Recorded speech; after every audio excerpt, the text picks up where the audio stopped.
తెలంగాణలో 10 మంది ఎంపీ అభ్యర్థులను బీజేపీ అధిష్టానం ప్రకటించింది. కరీంనగర్ లోక్సభ స్థానం నుంచి బండి సంజయ్ బరిలోకి దిగుతున్నారు. నిజామాబాద్ టికెట్ ధర్మపురి అరవింద్కు దక్కింది.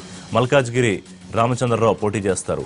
మొన్నటి వరకు ఎమ్మెల్యేగా ఉన్న కిషన్ రెడ్డి ఈసారి సికింద్రాబాద్ ఎంపీగా బరిలోకి దిగుతున్నారు.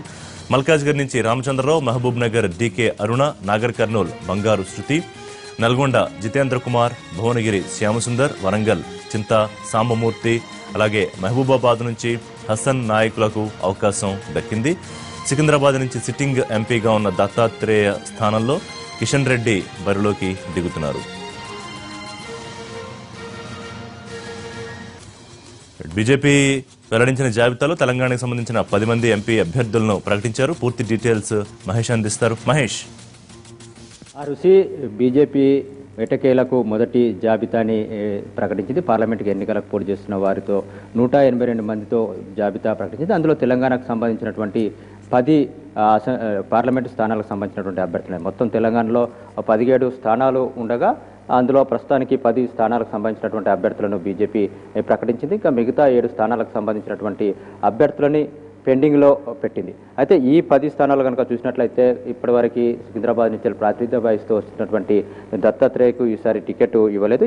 ఈ ప్లేస్లో మాజీ ఎమ్మెల్యే బీజేపీ ఫ్లోర్ లీడర్గా ఉన్నటువంటి కిషన్ రెడ్డి గారికి ఈ సికింద్రాబాద్ టికెట్ ఇచ్చారు. అదేవిధంగా కరీంనగర్ నియోజకవర్గం నుంచి కూడా కొత్తగా గతంలో రీసెంట్గా జరిగినటువంటి అసెంబ్లీ ఎన్నికల్లో కరీంనగర్ అసెంబ్లీ నుంచి పోటీ చేసినటువంటి బండి సంజయ్కి కరీంనగర్ పార్లమెంట్ అభ్యర్థిగా బరిలోకి ఛాన్స్ ఇచ్చారు. అదేవిధంగా నిజామాబాద్ తీసుకున్నట్లయితే ధర్మపురి మాజీ పీసీసీ చీఫ్, ప్రస్తుతం రాజ్యసభ సభ్యుడిగా ఉన్నటువంటి ధర్మపురి శ్రీనివాస్ కుమార్ ఎవరైతే ఉన్నారో ధర్మపురి అరవింద్కి ఈరోజు నిజామాబాద్ టికెట్ని బీజేపీ అనౌన్స్ చేసింది. అదేవిధంగా మల్కాజ్గిరికి ఎమ్మెల్సీ, అదేవిధంగా గ్రేటర్ బీజేపీ అధ్యక్షుడిగా ఉన్నటువంటి రామచంద్రరావుని, అదే మహబూబ్ నగర్కి సంబంధించి నిన్ననే పార్టీలో చేరినటువంటి డీకే అరుణకి అవకాశం ఇచ్చారు. మహబూబ్ నగర్ బరిలో డీకే అరుణ బీజేపీ తరఫున ఉండబోతుంది. అదేవిధంగా తీసుకున్నట్లయితే నాగర్ కర్నూలు నుంచి వెళ్ళి బీజేపీ జాతీయ అధ్యక్షుడిగా ఉన్నటువంటి బంగారు లక్ష్మణ్ కూతురికి బంగారు శృతికి నాగర్ కర్నూలు టికెట్ని ఇచ్చారు. అదే నల్గొండలో గార్లపాటి జితేందర్ కుమార్కి, భువనగిరిలో పివి శ్యామసుందర్కి రీసెంట్గా జరిగినటువంటి అసెంబ్లీ ఎన్నికల్లో భువనగిరి అసెంబ్లీ సీట్ కొరకు చివరి వరకు ప్రయత్నం చేశారు శ్యామసుందర్. అయితే పొత్తులో భాగంగా అది వేరే వాళ్ళకి ఇచ్చినటువంటి నేపథ్యంలో ఆయనకు టికెట్ దక్కలేదు. ఈ నేపథ్యంలో ఈసారి భువనగిరి పార్లమెంటు టికెట్ నుంచి యువ తెలంగాణకి అక్కడ టికెట్ ఇచ్చినటువంటి నేపథ్యంలో శ్యామసుందర్ అక్కడి నుంచి పోటీ చేయలేకపోయారు. ఆయనకు ఈసారి భువనగిరి పార్లమెంట్ నుంచి అవకాశం వచ్చింది. ఇక పార్టీ రాష్ట్ర ప్రధాన కార్యదర్శిగా ఉన్నటువంటి చింతా సామూర్తికి వరంగల్ అవకాశం ఇచ్చారు. ఇక మహబూబాద్ అసెంబ్లీ ఎన్నికల్లో పోటీ చేసినటువంటి జాట్రోత్ హుసేన్ నాయక్కి ఈసారి మహబూబాబాద్ పార్లమెంట్కి అవకాశించారు. ఏవైతే మిగతా 7 స్థానాలు ఉన్నాయో ఈ 7 స్థానాలకి ప్రధానంగా ఇంకా వేరే పార్టీల నుంచి వెళ్ళి అభ్యర్థులు వస్తారనేటువంటి ఆశతోనే ఈ స్థానాలు ప్రకటించినట్టుగా తెలుస్తుంది. మొన్న ఆదిలాబాద్ సంబంధించినటువంటి నేత సోయం బాబురావు, కాంగ్రెస్ నేత సోయం బాబురావు బీజేపీలో చేరినప్పటికీ కూడా ఆదిలాబాద్ స్థానాన్ని పెండింగ్లో పెట్టారు. అదేవిధంగా చేవెళ్ల నుంచి వెళ్ళి బండా దత్తాత్రేయ, వియాంకుడు జనార్దన్ రెడ్డి సీరియస్గా ప్రయత్నం చేస్తున్నప్పటికీ కూడా ఆ చేవెళ్ల నియోజకవర్గాన్ని కూడా అభ్యర్థిని ప్రకటించలేదు. దీంతోపాటు హైదరాబాద్ సంబంధించి కూడా హైదరాబాద్ అభ్యర్థి పైన ఇంకా సంఘ పరివార క్షేత్రాల్లో ఒక ఏకాభిప్రాయం రానటువంటి నేపథ్యంలో సంఘ నుంచి గ్రీన్ సిగ్నల్ రానటువంటి పరిస్థితుల్లో అక్కడ ఇంకా ఎవరి అభ్యర్థి విషయంలో నిర్ణయం తీసుకోలేదు. ఈరోజు ప్రకటించినటువంటి జాబితాలో అక్కడ అభ్యర్థి లేరు. ఇక పెద్దపల్లి నియోజకవర్గం సంబంధించి కూడా ఇదే అభిప్రాయం వ్యక్తమవుతుంది. అక్కడ కూడా ఇతర పార్టీకి సంబంధించినటువంటి నేత అక్కడ జాయిన్ అయ్యేటువంటి అవకాశం ఉన్నటువంటి పరిస్థితుల్లో అక్కడ పెద్దపల్లి సంబంధించినటువంటి స్థానాన్ని కూడా ఆపారు. ఇక మెదక్ స్థానానికి సంబంధించి ఇప్పటికే డీకే అరుణ మహబూబ్ నగర్ నుంచి వెళ్ళి కాంగ్రెస్లో మాజీ మంత్రిగా ఉన్నటువంటి డీకే అరుణ మహబూబ్ నగర్ నుంచి వెళ్ళి బీజేపీ తరఫున పోటీ చేసినటువంటి నేపథ్యంలో మెదక్ నుంచి కూడా మరో మాజీ మంత్రి కాంగ్రెస్ నేత సునీతా లక్ష్మారెడ్డి కోసమే ఆ టికెట్ను ఆపినట్టుగా తెలుస్తుంది. ఒకవేళ అక్కడి నుంచి కనుక గ్రీన్ సిగ్నల్ వచ్చినట్లయితే నెక్స్ట్ లిస్ట్లో ఆమె పేరు ఉండేటువంటి అవకాశం ఉంది. దీనికి సంబంధించినటువంటి చర్చలు కూడా జరుగుతున్నట్టుగా మనకున్నటువంటి సమాచారం.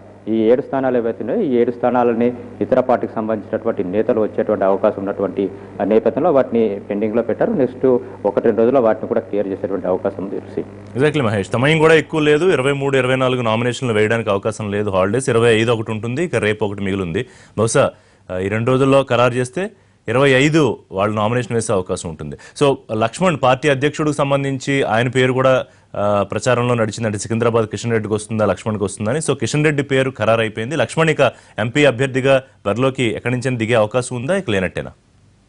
ప్రధానంగా లక్ష్మణ్ గారు పార్టీ ఇంటర్నల్గా జరిగినటువంటి విషయాల్లో ఆయన సికింద్రాబాద్ సంబంధించినటువంటి దానిపైన ఎక్కువ పట్టినట్టుగా తెలుస్తుంది. అయితే మిగతా నియోజకవర్గం ఇస్తే సికింద్రాబాద్ ముగ్గురు నేతలు కూడా దత్తాత్రేయ, కిషన్ రెడ్డి, లక్ష్మణ్ ముగ్గురు కూడా ఇస్తే మాకు సికింద్రాబాద్ నియోజకవర్గాన్ని ఇవ్వండి, సికింద్రాబాద్ నుంచి వెళ్ళి పోటీ చేసేటువంటి అవకాశాన్ని ఇవ్వాలని చెప్పేసి అడిగారు తప్పి అవి తప్ప మిగతా ఏ నియోజకవర్గాలకు వెళ్లేందుకు వారు సుముఖత వ్యక్తం చేయనటువంటి పరిస్థితి. దీంతోపాటు కిషన్ రెడ్డి మాత్రం తీవ్ర స్థాయిలో ప్రయత్నం చేయడం, ఆయన ఢిల్లీ స్థాయిలో మిగతా నేతలను ఒప్పించడంలో సఫలం కావడం, ప్రస్తుతం ఉన్నటువంటి పరిస్థితుల్లో సికింద్రాబాద్కి ఆయనే బలమైనటువంటి అభ్యర్థి అని చెప్పేసి పార్టీ అధిష్టానం భావించినటువంటి నేపథ్యం. అదేవిధంగా లక్ష్మణ్ గారు పార్టీ ప్రచారం కొరకు ఎక్కువగా టైం ఇస్తానన్నటువంటి పరిస్థితుల్లో ఆయన పార్టీకి సంబంధించినటువంటి ఈ కార్యక్రమాల్లో ఎక్కువగా ఉపయోగించుకోవాలన్నటువంటి ఆలోచనతో కిషన్ రెడ్డిని సికింద్రాబాద్కి ప్రకటించి లక్ష్మణ్ని మిగతా విషయాలపైన ఎక్కువ దృష్టి పెట్టే విధంగా చూసేటువంటి విషయాన్ని ఆయనకు అప్పగించినట్టు తెలిసింది. ప్రధానంగా లక్ష్మణ్ ఈ పోటీ చేసేందుకు మిగతా వాళ్ళు ఎట్లయితే అడిగారో అంత సీరియస్గా లక్ష్మణ్ గారు అడగలేదన్నటువంటి విషయాన్ని కూడా పార్టీ వర్గాల్లో నుండి ఉన్నటువంటి సమాచారం. అయితే ఎందరో పోటీ పడ్డ ఎవరికో ఒకరికి మాత్రం ఇవ్వాల్సినటువంటి నేపథ్యంలో ఈరోజు కిషన్ రెడ్డికి అదృష్టం భరించని చెప్పొచ్చు. ఇక బండారు దత్తాత్రేయ రాజకీయాల్లో సికింద్రాబాద్లో దశాబ్దాలుగా పోటీ చేస్తూ వస్తున్నాడు. 4 సార్లు ఎంపీగా అక్కడి నుంచి వెళ్ళి ఆయన గెలిచినటువంటి నేపథ్యం. అయినప్పటికీ కూడా ఆయన వయసు పైబట్టినటువంటి పరిస్థితుల్లో ఆయన తిరగలేనటువంటి పరిస్థితి. ఇప్పటికే ప్రకటించినటువంటి లిస్టులో అద్వానీ పేరు లేదు, మురళీ మనోహర్ జోషి పేరు కూడా లేదు. అదేవిధంగా ఆ ఏజ్ ఏదైతే పైబడ్డదో వాళ్ళందరి లిస్టులో మిగతా ఈ నేతల పేరు లేనటువంటి నేపథ్యంలో దత్తాత్రేయను కూడా దాన్ని దృష్టిలో పెట్టుకుని తప్పించినట్టుగా తెలిసింది. దీంతో యువ నాయకునికి అవకాశం కల్పించారు. మొత్తానికి చూసుకున్నట్లయితే కొన్ని స్థానాల్లో బీజేపీ బలమైనటువంటి అభ్యర్థులు నిలిపినప్పటికీ మరికొన్ని స్థానాల్లో మాత్రం ఒక బలహీనమైనటువంటి వ్యక్తులనే నిలిపిందని చెప్పొచ్చు. వాళ్ళు పెద్దగా ప్రభావం చూపటం మిగతా అభ్యర్థులపైన పెద్దగా ప్రభావం చూపెట్టేటువంటి అవకాశం లేదు. కానీ కొన్ని నియోజకవర్గాల్లో ఇప్పుడు కరీంనగర్ తీసుకున్నా, నిజామాబాద్ తీసుకున్నా, మహబూబ్ నగర్ తీసుకున్నా, ఇప్పుడు సికింద్రాబాద్ తీసుకున్నా బలమైనటువంటి అభ్యర్థులనే పార్టీ పెట్టిందని చెప్పేసి అనుకోవచ్చు. వాళ్ళు గెలవడం గురించి ఆలోచించిన గెలుపోవటంలో కూడా ప్రభావితం చేసేటువంటి వ్యక్తులుగా వాళ్ళు ఈరోజు ఒక బలమైనటువంటి వ్యక్తులను బీజేపీ బరిలోకి నిలిపింది. తాము కూడా ఈ ఎన్నికల బరిలో ఉన్నామని చెప్పేసి ఈ అభ్యర్థుల ప్రకటన ద్వారా మనం తెలుసుకోవచ్చు. ఇక మిగతా 7 స్థానాలకు కూడా ఏదైతే బీజేపీ ఎక్స్పెక్ట్ చేస్తుందో ఆ ఎక్స్పెక్ట్ చేసినటువంటి వ్యక్తులు కనుక వచ్చినట్లయితే మరొక 2-3 స్థానాల్లో కూడా బీజేపీ గట్టి పోటీ ఇచ్చేటువంటి అవకాశం తెలిసి ఇక నామినేషన్ల విషయానికి వచ్చినట్లయితే కేవలం 2 రోజులు మాత్రమే మిగిలి ఉన్నటువంటి నేపథ్యం. అయితే అందరూ కూడా నేతలందరూ కూడా ఇక ఆప్షన్ మిగిలింది 25వ తేదీకే. ఇప్పటికి కూడా వీళ్ళు ప్రకటించిన దాంట్లో కూడా ఎక్కువ మంది కూడా ముందే కొద్ది మందికి సూచనగా తెలిసినటువంటి నేపథ్యంలో టైం లేనటువంటి పరిస్థితుల్లో రేపు ఒకరోజు ఉన్నది కావున రేపు నామినేషన్లు వేసేటువంటి అవకాశం లేదు. అందరూ కూడా 25వ తారీఖు రోజునే వేసేటువంటి అవకాశాలు ఎక్కువగా కనిపిస్తున్నాయి. 23వ తేదీ వరకు మిగతా లిస్టు కూడా వచ్చేటువంటి అవకాశం ఉందని చెప్పేసి బీజేపీ శ్రేణుల నుంచి మనకు అందుతున్నటువంటి సమాచారం.